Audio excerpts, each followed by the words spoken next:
Hello बच्चों, let's read this question. The question says that each one of the following changes will increase EMF or voltage in a simple generator except. Here is four option given है. इस question में कहा जा रहा है कि एक सिंपल जनरेटर में जो है हमें अगर क्या चेंज करें जिससे हमारे पास EMF इंक्रीज हो जाए या वोल्टेज इंक्रीज हो जाए. तो यहाँ पे कहा जा रहा है कि यहाँ पे एक्सेप्ट हमें बताना है इसके अलावा. तो यहाँ पे फोर ऑप्शन गिवन है. चलिए इसको सॉल्व करते हैं स्टेप बाय स्टेप. यहाँ लिखेंगे सबसे पहले हम लोग क्या कि जैसा कि हमें पता है कि by Faraday law by Faraday's law, the voltage is proportional to the number of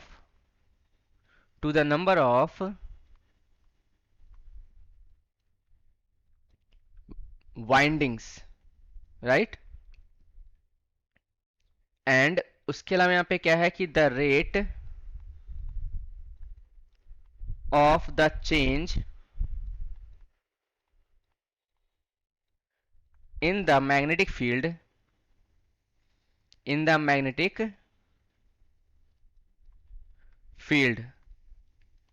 right. So यहाँ पे आप देखेंगे कि यहाँ पे पहला बोला है option increase the number of turns in the armature coil. इससे क्या होगा, ईएमएफ इंक्रीज हो जाएगा. Winding the coils on a soft iron armature, इस केस में भी क्या होगा, हमारे पास ईएमएफ इंक्रीज या वोल्टेज इंक्रीज हो जाएगा. और यहाँ पर increasing the speed of rotation, तो यहाँ लिखेंगे हम लोग कि so we can add windings to move the magnet faster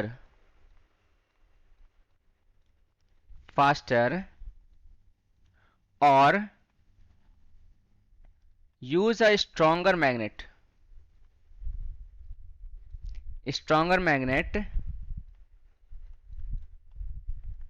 at the same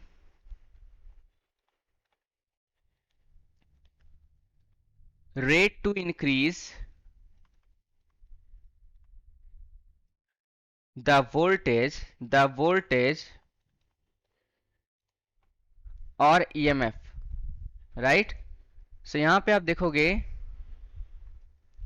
यहाँ पे यदि हम increase the size of the gap करें इन विच आर्मेचर टर्न्स, तो उस केस में यहाँ पे कोई भी वोल्टेज का इफेक्ट नहीं होता, वोल्टेज में कोई इफेक्ट नहीं होता. तो यहाँ लिखेंगे हम लोग कि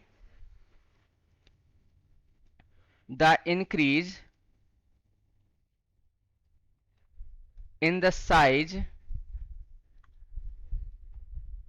of the gap in which armature turns has no effect. यहाँ पे क्या लिखेंगे,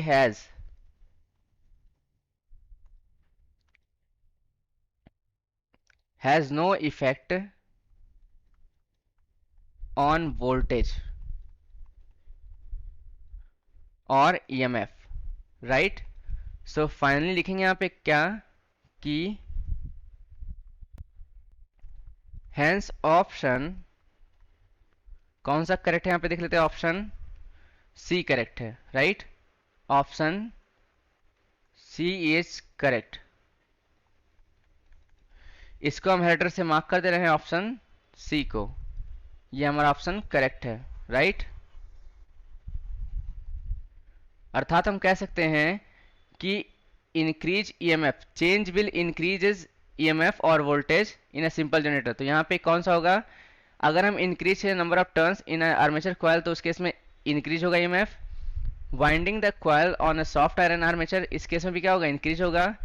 increasing the speed of rotation, उस केस में क्या होगा, हमारे पास यहाँ पे इंक्रीज होगा ईएमएफ. बट यहाँ पे increasing the size of the gap in which the armature turns, उस केस में नो इफेक्ट होगा ईएमएफ और वोल्टेज में. So I hope you understood the solution. Thank you. All the best.